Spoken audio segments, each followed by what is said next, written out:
राजस्थान में अभी नई सरकार का शपथ ग्रहण भी नहीं हुआ था कि राजधानी जयपुर दिन दहाड़े गोलियों की तड़तड़ाहट से सहम उठी। दिन दहाड़े घर में घुसकर 3 लोगों ने राष्ट्रीय राजपूत करनी सेना के राष्ट्रीय अध्यक्ष सुखदेव सिंह गोगामेड़ी की हत्या कर दी। हत्यारों ने पहले 10 मिनट तक बैठकर गोगामेड़ी से बात की और फिर 20 सेकंड के अंदर 17 राउंड फायरिंग से गोगामेड़ी को छन्नी कर दिया। इसके बाद हत्यारे बड़े आराम से चलते बने। इस हाई प्रोफाइल मर्डर के बाद राजस्थान उबल रहा है। राष्ट्रीय करनी सेना ही नहीं बल्कि पूरा राजपूत समाज सड़कों पर उतर आया है। कई जगह तोड़फोड़ भी हुई है। बुधवार को पूरे राजस्थान में बंद बुलाया गया। इस बीच पुलिस ने हत्याकांड के दोनों आरोपियों की पहचान कर ली है। पुलिस का दावा है कि जल्द ही दोनों सलाखों के पीछे होंगे। लॉरेंस बिश्नोई से जुड़े रोहित गोदारा गैंग ने इस हत्याकांड की जिम्मेदारी ली है। सुखदेव सिंह गोगामेड़ी लंबे वक्त तक करनी सेना से जुड़े रहे। हालांकि बाद में लोकेंद्र सिंह कालवी के साथ विवाद के चलते करनी सेना से अलग होकर राष्ट्रीय राजपूत करनी सेना बना ली। पंजाब सीमा से सटे राजस्थान के हनुमानगढ़ जिले के सुखदेव सिंह गोगामेड़ी राजपूत समाज के आक्रामक नेता के रूप में जाने जाते हैं। लोकेंद्र सिंह कालवी के निधन के बाद गोगामेड़ी राजपूत समाज के बड़े नेता के रूप में उभर कर आए थे। गोगामेड़ी का विवादों से पुराना नाता रहा है। साल 2017 में पद्मावत फिल्म के सेट पर बॉलीवुड के मशहूर डायरेक्टर संजय लीला भंसाली को थप्पड़ मारकर गोगामेड़ी पहली बार सुर्खियों में आए थे। तब फिल्म की शूटिंग जयपुर में ही चल रही थी। फिल्म के कई सीन पर राजपूत करनी सेना ने आपत्ति जताई थी।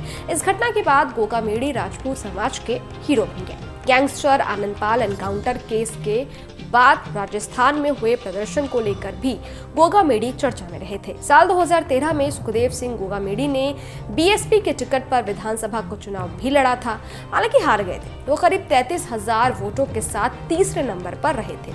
खबर तो ये भी है कि साल 2018 में गोगामेड़ी ने बीजेपी से और इस बार कांग्रेस से टिकट मांगा था, लेकिन दोनों बार दोनों ही पार्टियों ने उन्हें नकार दिया। कुछ समय पहले सुखदेव सिंह गोगामेड़ी को लॉरेंस बिश्नोई के गैंग से धमकी मिली थी। लॉरेंस बिश्नोई गैंग के शूटर संपत नेहरा ने गोगामेड़ी को जान से मारने की बात कही थी। करनी सेना प्रमुख ने पुलिस को इस बारे में जानकारी भी दी थी, लेकिन तब ये नहीं पता था कि दुश्मनी इस कदर बड़ी हो जाएगी कि हत्या तक कर दी जाएगी। गोगामेड़ी के खिलाफ कई आपराधिक मामले भी दर्ज थे। वो जिस मकान में रहते थे उस पर कब्जे का आरोप भी था। बताया जाता है कि उन पर करीब 21 मामले दर्ज थे। हत्या और आर्म्स एक्ट मामले में गोगामेड़ी को दोषी भी ठहराया गया था। दुष्कर्म का भी एक मामला था। हालांकि उस मामले में गोगामेड़ी बरी हो गए थे। कल दोपहर करीब 1 बजे सुखदेव सिंह अपने घर पर थे। उनके एक जानने वाले नवीन शेखावत ने उनसे मिलने का वक्त मांगा था। नवीन शेखावत अपने साथ 2 लोगों को लेकर आए थे।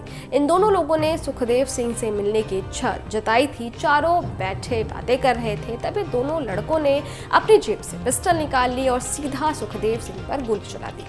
नवीन शेखावत समझ नहीं पाए कि ये क्या हुआ है। उन्होंने विरोध किया तो दोनों लड़कों ने उन पर भी गोलियां दाग दी। 17 राउंड फायरिंग हुई और फिर दोनों फरार हो गए। सुखदेव सिंह गोगामेड़ी और उनके दोस्त को अस्पताल ले जाया गया, लेकिन तब तक उनकी जान जा चुकी थी। अब सवाल ये था कि हत्या किसने की। पुलिस की जांच अभी शुरू भी नहीं हुई थी कि बिश्नोई गैंग ने इस हत्या की जिम्मेदारी ले ली। बिश्नोई गैंग ने जो धमकी दी थी उसे पूरा कर दिया था। बिश्नोई गैंग के एक गैंगस्टर रोहित गोदारा ने सोशल मीडिया के जरिए हत्या के बाद ये मैसेज दिया और कहा कि उसके इशारे पर ही ये मर्डर करवाया गया है। खैर, ये वीडियो आपको कैसा लगा? इस वीडियो पर आपकी क्या राय है? कमेंट बॉक्स में जरूर बताइएगा। शुक्रिया।